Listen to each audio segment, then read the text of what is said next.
Good evening, everyone. I'm Kari Capone, and I'm the founder of The Spinning Hand.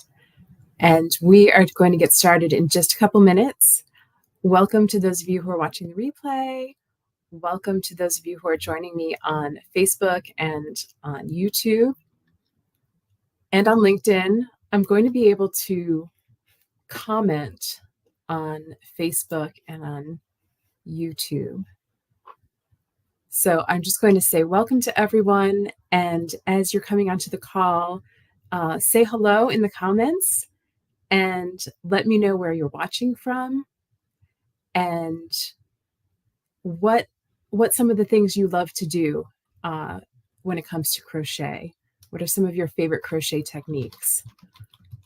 So I'll get everyone started. I'll say,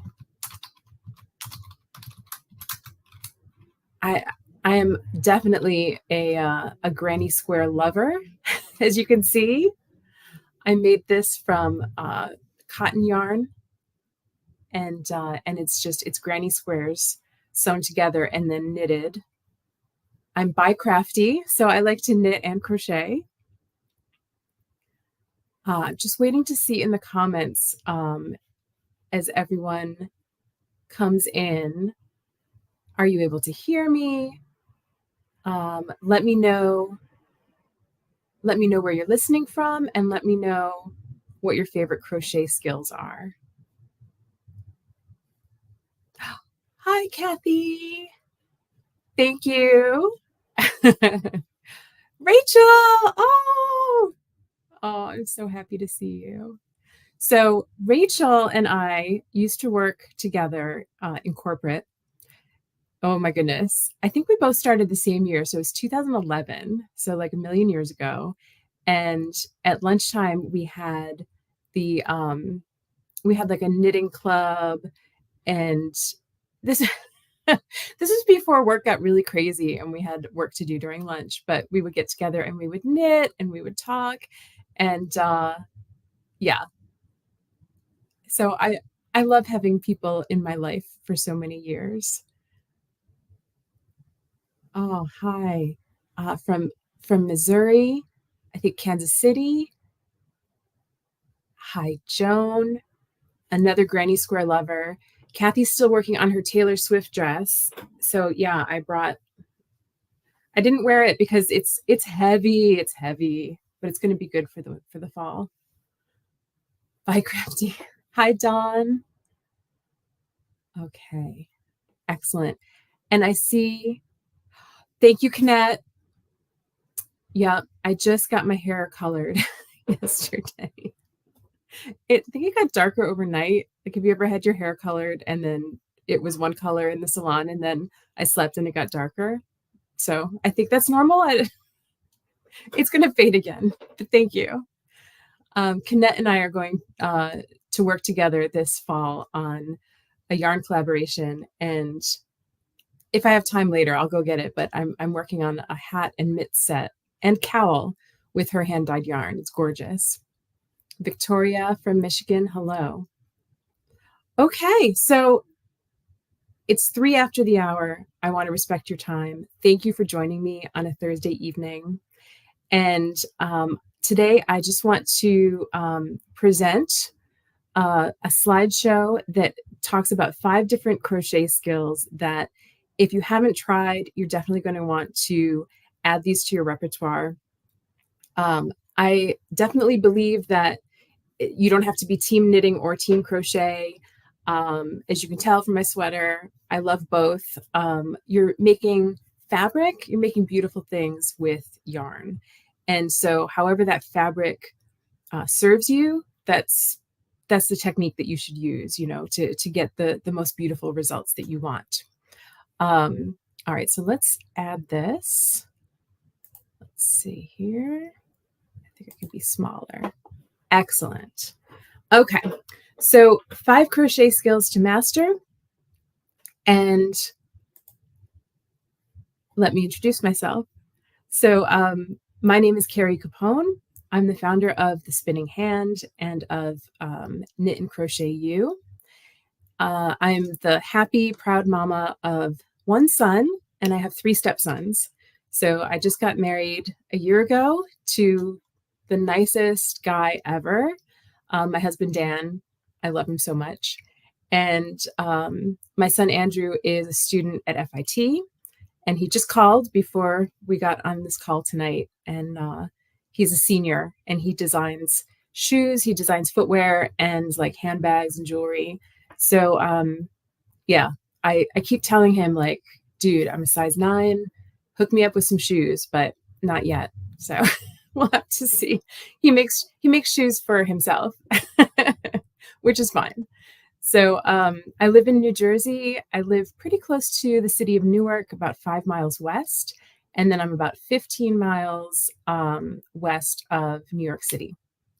So it's a commuter town. A ton of people who live in this part of New Jersey take the train right into the city and work. And that's where my husband is today. I used to work in Hoboken, New Jersey with Rachel. And after almost 10 years in the publishing industry, I was able to quit and go full-time into my job as a lover of all things knitting, crochet, yarn, obsessed. So that's me. All right. So while we talk about learning new skills or revisiting skills that maybe you haven't approached in a while, I want you to have that beginner's mind. I want you to try and have that playful, sort of hopeful quality that, like, okay, I can do this. As an uptight perfectionist, like recovering perfectionist person, that's me. It's hard. It's really hard to try something new sometimes because I don't like making mistakes. And in many parts of my life, like as a kid, I was good at things. And so I didn't maybe have to work that hard at it. And so I didn't really develop that grit that it takes or that resilience to really stick with something even when it gets tough. And I'll tell you that one of the first things that I kept doing, even though I was doing it poorly, was knitting. So I learned to crochet as a little girl. I was 6 years old, but I didn't learn to knit until I was about 20. And it took me 2 years to learn how to purl. So it's not like I was trying all that time to learn, but I couldn't get the hang of it. And so I kept with it. And I have made a lot of ugly crocheted things over the years, and just like accepted it, like that's what I have to do to get to the beauty on the other side. So I just want to encourage you, if any of that resonates with you, that to just keep going. Okay, quick aside. Like, it's so easy to look at Instagram and Pinterest, and I'm going to be showing you pictures today of these gorgeous, beautiful projects. And you're like, okay, but when I make it, it doesn't look like that.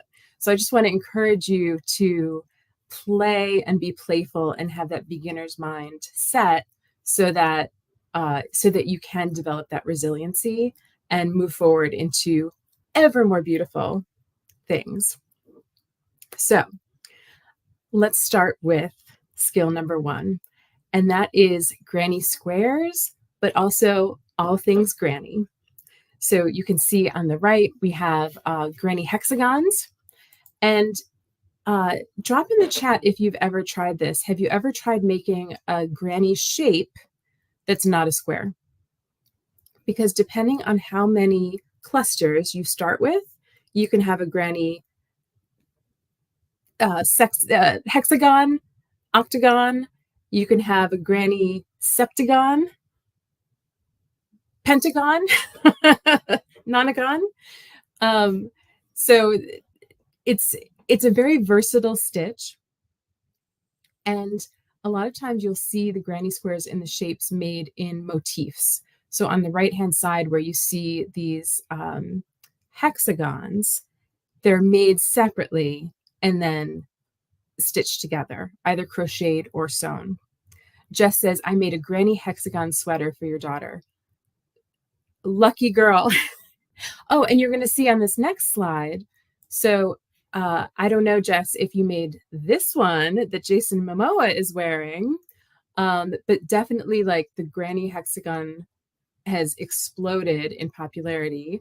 And you can see in the center, we've got, I love this because it's sort of like tic-tac-toe boards, this blanket, and then on the left by the Sea Crochet, she has a really beautifully curated Instagram feed. Oh, and yours was purple. Love it. So this is being recorded, by the way, so you can always go back and fast forward and look at the different slides to see different people that I follow, that I just love to see what they're up to and get inspiration. So how do we incorporate Groovy Granny into Crochet U? So as you can see here, and Kathy was saying that she's working on her Taylor Swift dress. This is made in Granny Stitch. And let me just show you. So it's worked from side to side, and it makes stripes using the different colors of cotton. And in Crochet U, you will have access to, let me get that back. You will have access to the Taylor Swift date dress pattern and all the charts to work this dress. I think I have it up to size 54-inch chest, but we can also modify it to whichever size that you are. So right now it's from 30-inch to 54, and then if you're outside of that range, we can modify it. So I know one of my students is making a dress for her granddaughter, so it's going to be a smaller size. And then you can see me in the middle there, and I'm wearing the sleeveless version because it's been really hot this summer. but it looks so cute with the sleeves. So Granny Stitch is one of the skills that we'll be covering in Crochet U, as well as making the different shapes. And so going out in different directions with granny hexagons and the like. All right. Okay. This is my favorite. Skill number 2 is amigurumi. And I was going to look up what that means in Japanese before the presentation tonight, and I forgot, so I'm looking it up right now. Okay, well, that's pretty simple. Amigurumi is Japanese for crocheted or knitted stuffed toy. And here you can see that I definitely have a passion for making edible amigurumi. These are all things that I've made. The one on the left has a knitted garter stitch base, the pincushion cupcake, and sometimes I put googly eyes on my amigurumi, and sometimes I embroider faces on them. And it's just like a lovely little palette cleanser between big projects. I love to just sit down and make something tiny and adorable. And they make incredible gifts, as you can imagine. So we'll be talking about two-dimensional applique in a moment, but then I do find that like this is a little bit more advanced. The company Woobles is a famous company that sells crocheted kits, and they try to get kids and adults and beginners to make amigurumi, and they start with this like the magic loop, or the first few stitches already done. I was teaching a crochet lesson yesterday, and the family had bought a kit, and they were just like, we don't get it. So even though there are videos and all that kind of thing, it's like, I think that amigurumi is like a next level. So once you have the basics of working flat in crochet, then yes, definitely, I think you can go on to like level 2. Dawn, excellent question, and I promise to get to it at the end of the 5 skills. So amigurumi, one of my favorites. And also, let me show you this now. So I have a freebie for you. Let me add this. Okay, so tonight if you go to thespinninghand.com/amigurumi, you can download a free PDF with 6 of my favorite amigurumi projects for fall 2024. And one of the projects is this baby carrot, which I don't know why I'm obsessed with carrots, but it's so freaking cute. It's like this little carrot. And let me just put that in the comments as well. That's right. Okay, I made a wandering gnome for Rachel. I should have put a picture of the gnome up there. Did I crochet him or knit him? I can't remember. But here, let me just put the link in the comments. Now, 3 of the patterns that I suggest are free, and 3 of them are paid, but you'll see that the ones that are paid, they're like about $4 each. They're much more complex, like much more along the lines of this cute little turtle or this doll than the carrot. Like the carrot is free. And of course, you can find like so many wonderful projects on Ravelry. But I just wanted to pick some of the ones that are making me happy these days. All right, so here's what we do with amigurumi within Crochet U. So this is our recommended reading. It's called Whimsical Stitches by Lauren Espy. And of course, you don't have to buy this book, but I will be suggesting that everyone in the class pick something that they want to make, be it flora, fauna, animal, mineral, vegetable, household objects, and then I will help you design your own amigurumi, right? So if you want to make a peach or a flower pot, and that's already in the book, great. If you want to make something that's a little different, we can work together to build our own. So super fun.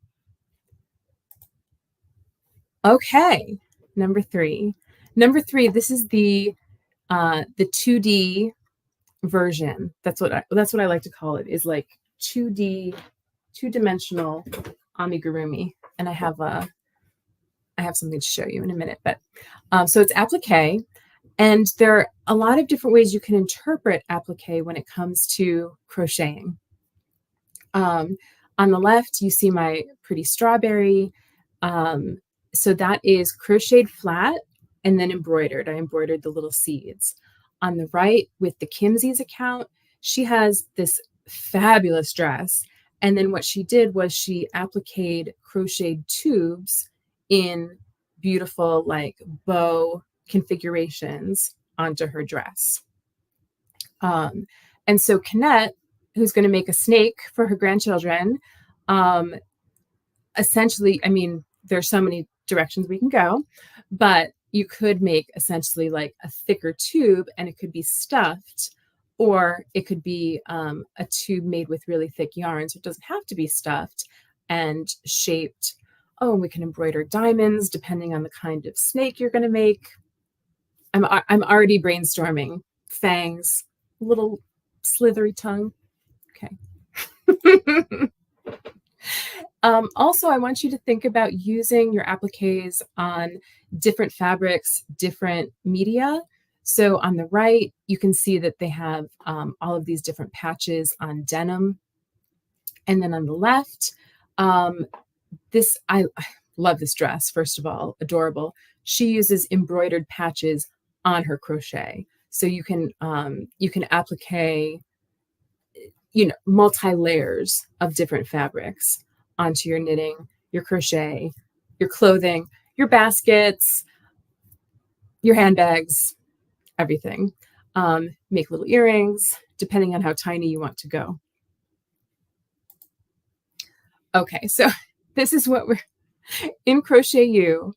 I'm going to have you create your own applique and apply it to something that you own.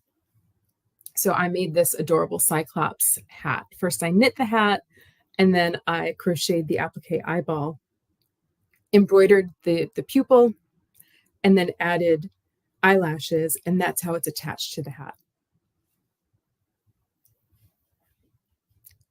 Okay.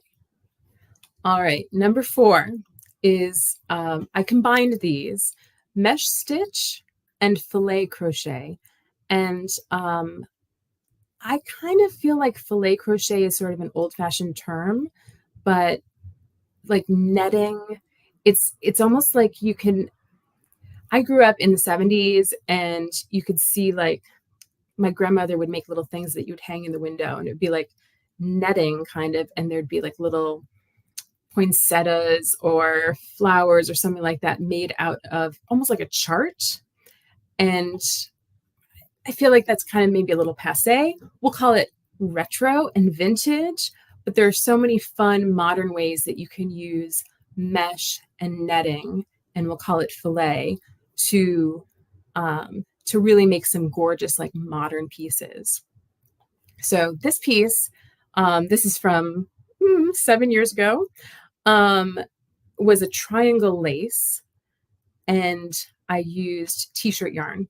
So it was just this huge wrap, and so that's the mesh stitch that I chose to use. On the left here, you can see this is the account Not Nice, and she made a necktie, and just by leaving spaces in this chart, like you could see, she crocheted it basically like from a chart. It has these little like floral openings. It's almost like using negative space in a granny square in some ways, but just all in one color. And then I love, love, love this cover up on the right. This is the account Scump Stitch, and it's just head to toe, just a mesh dress. And you can imagine that it doesn't use much yarn because it's mostly air. and it's just gorgeous. So what we'll be doing in Crochet U with these stitches is each student will be asked to design their own mesh stitch. So you can see on the left, this one has sort of a diamond look, and they use stripes with black and white. And on the right, this one you can really see how like it's more of a grid. This to me is like filet crochet, and it happens to be an abstract grid. So it's just rectangle, rectangle, like a plaid. But you can see if you filled in some of these holes in certain configurations, you would make shapes, puppy dogs or kittens or hearts or stars or whatever you like. Okay. And the fifth technique that I'd really like you to consider in incorporating into your crochet library is freeform crochet. So it's New York Fashion Week, and crochet is hot. I mean, it is like all over the runways. It has been now for a couple of years. People who don't really understand, they're like, crochet, isn't that for grandmothers? They are not with it. They're not seeing, like, it is just everywhere. And very, very sexy. It doesn't have to be. It can be very, very demure. But like from head to toe, from, you see this bodice on the right to the pants, leggings laced up the sides, mini skirt, just gorgeous. And so freeform I love because it's very organic. It's funny to talk about being subversive when you crochet, but so much of our lives is so regimented and like, okay, we have to do things this way and this way. And I feel like with freeform crochet, it's just a lot more like, it's just very creative. Like I said, organic shapes that are designed specifically for your needs and not like putting everything in a little box, which is exactly what filet crochet and granny squares is all about, is like these little boxes. So I really like that kind of going wild. But as you can see, it can still be really like beautiful and contained. So on the right, we have this gorgeous portrait from a Turkish artist on Etsy, and the colors are incredible and vibrant, and the textures are all there, but then it's all like bound in one white square, and I would be, so proud and happy to like hang that on my wall. And actually that's applique, right? So they've applied it to canvas, which I think is sort of fabulous. And then on the left, you know, if you're going for a more subtle look, you want to wear this Technicolor Dream Coat. But you can see that Earth Tricks on Etsy, she has used all the colors and all the stitches, but it's still within the confines of a coat. I mean, it's very obviously a hooded coat, where you see before, like on the right, it's a little bit more unclear.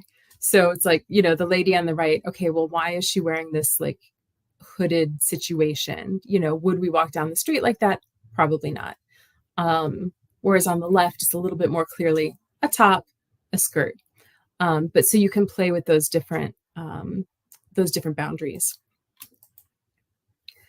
And how do we use this in Crochet U? The final project for our semester is going to have our students conceive of either a group project, and we will all contribute to this combined piece of work, or we can have the students do like free-form public art installations in their own hometowns. So our students are from like every different state. We're all in the US for now, but that's something we'll discuss as a class, is what our free-form final project will be. And this is a picture of London Kay. She not displays, but she shows her work at Vogue Knitting every year. She just had a baby, and this is her installation at Coachella, at the festival. Okay, let me take a little sip of seltzer. I'm going to answer some questions that I saw in the chat. And if you have any questions about the 5 skills, go ahead and put them in and I will get to them.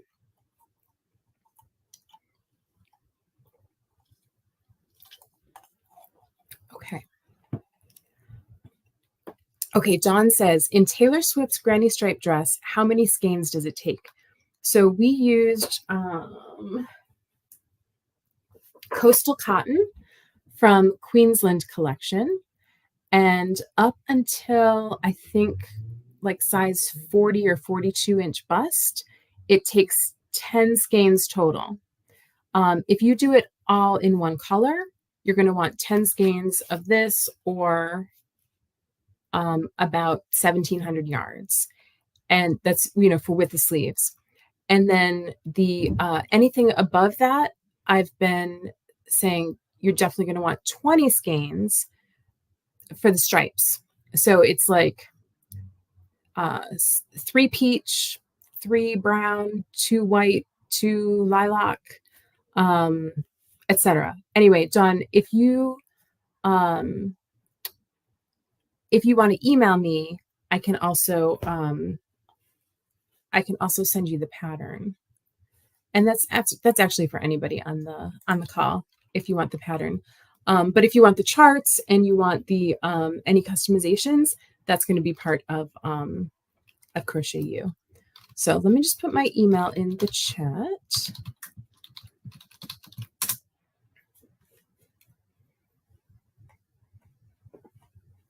Okay. Kathy says that hat is adorable. Thank you. So the yarn to make this hat, you can see the blue right here. This is all this yarn is from the Oscar de la Renta warehouse, and I just came into a ton of yarn. I just invested in so much yarn from that warehouse, and so this is virgin wool and Angora blend, and it's squishy, squishy, squishy, so nice. And then I know you've seen this cashmere yarn. It's 100% cashmere. It's super bulky, and I've called it marshmallow, and it comes in red and cognac. Yeah. So these are for our holiday collection, which is coming up soon. But back to Crochet U.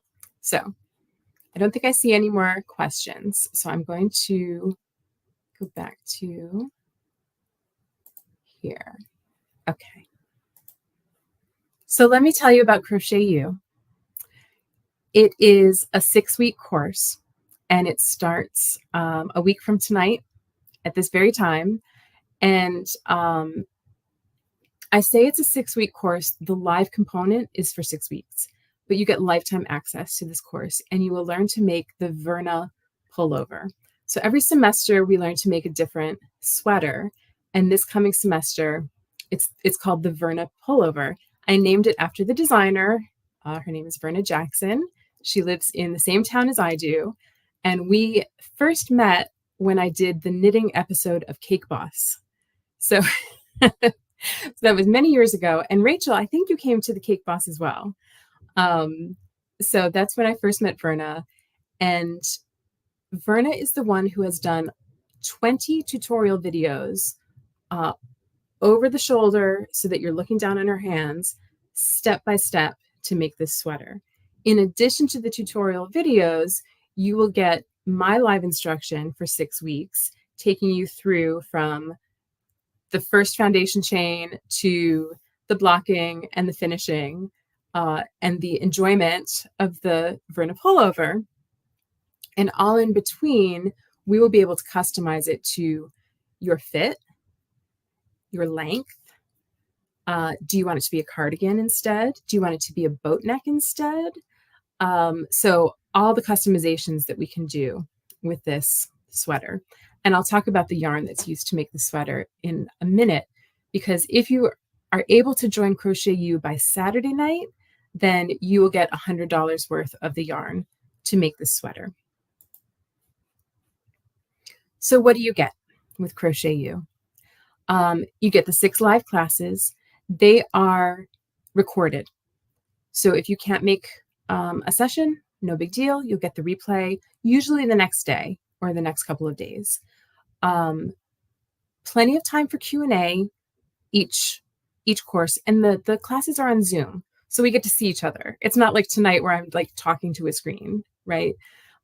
We get to see each other, we get to see each other's pets, and and we do the knitting together. We go through the sweater course, and then we go through the 5 essential skills.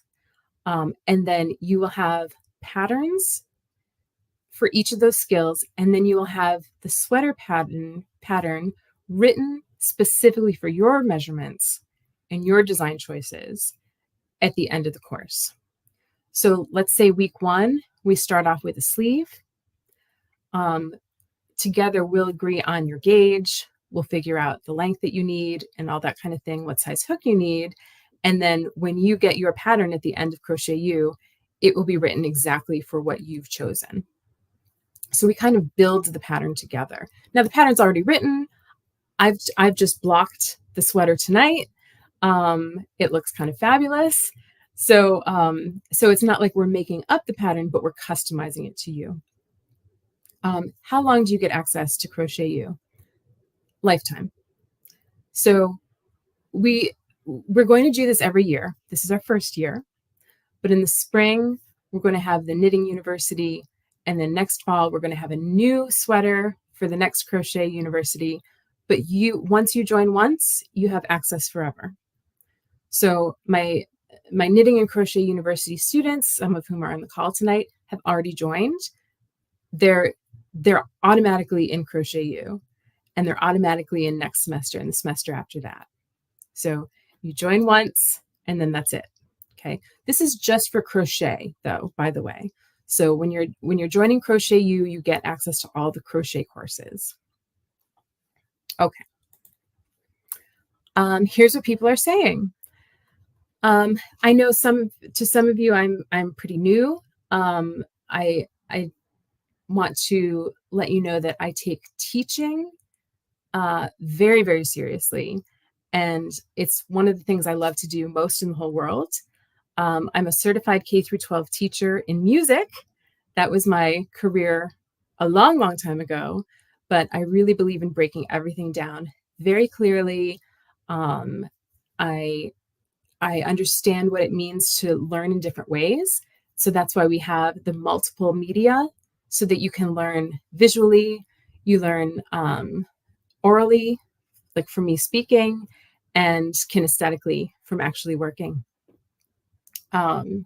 And also, I just really care about you, and I want you to succeed and have so much joy in what you're doing. So that's why I do what I do. Okay, what does it cost, right? Let's talk turkey. So if you join before Saturday night, that's our early action bonus, and you pay in full, you will get a $100 sweater yarn credit, and the cost for the entire course is $295. So it's a one-time payment, and then I will reach out to you and say, thank you so much for joining. Let me know what colors you want for your yarn, and we'll get you the yarn. Free shipping in the United States. For my Canadian besties or my out-of-country besties, I'll just ask you to pay for shipping for the yarn. You don't have to pay for the yarn. Not everyone has $295 right now. So we have two payment plans. You can pay over 3 months, or you can pay over 6 months. And then that's it. You're done. You have lifetime access. You still get access to the entire course, even if you do the monthly payments. And we also have, and I didn't put this on here, but we have a 30-day money back guarantee. So after a month, if you're like, no, this isn't working for me, you just let me know and we'll figure it out. I'm not here to take your money and not give you value. So I want you to have like extreme joy from doing this. And we really do have so much fun. So let me put the link in the comments so that you can take a look on your own time.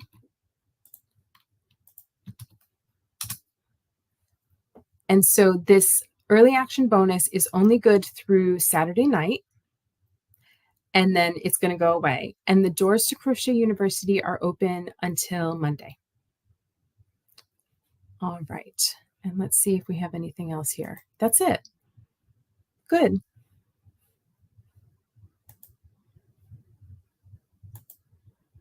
All right. Any questions before I let you back to your evenings? I just want to thank you so much for sticking with me tonight. It's so lovely to see so many familiar faces and to meet new people on the call tonight.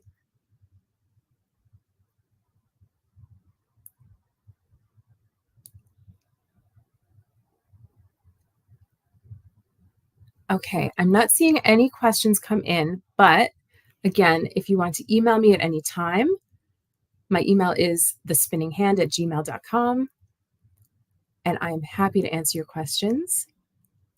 And don't forget to look at thespinninghand.com/amigurumi, and you can get your free patterns and your low-cost patterns to make really cute things.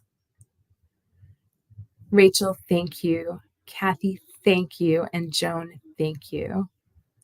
I cannot wait to see you and crochet you. And have a wonderful, wonderful evening. Thank you, Rika. Okay, bye, everybody.